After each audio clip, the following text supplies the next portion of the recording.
So Gujaratis is not just one large community, there is a sub community called the Lohanas. Like there are Jains and Vaishnavs and all that. So Lohanas have a history of 100 years in Karachi. And I think my great grandfather was perhaps one of the pioneers because in 1896 he boarded a boat with his father and left for Karachi, and that's how the empire began. He started it really on a small scale. They were kind of tributaries of the Tata Birlas, and then slowly he started doing the oil business himself, and then how he became a very rich man. My parents were born in Karachi.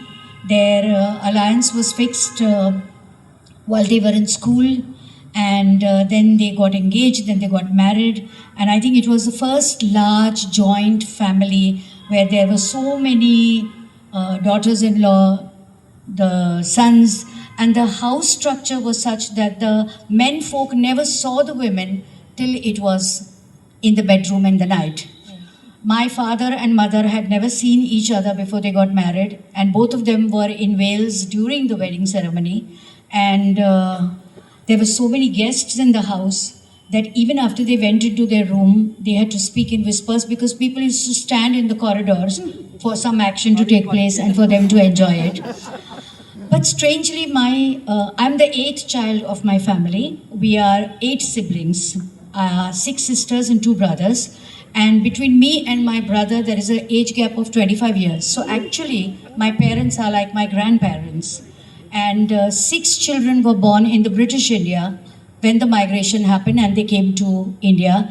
And then later on, I think because of lack of any source of entertainment, my parents had my older sister, that is the 7th sibling.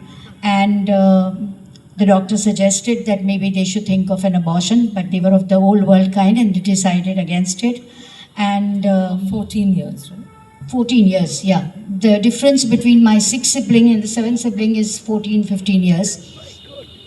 And then 2 years later, again, 1.5 or 2 years later, my mother discovered that she was pregnant, and this time they considered that now the family is too large, they cannot afford.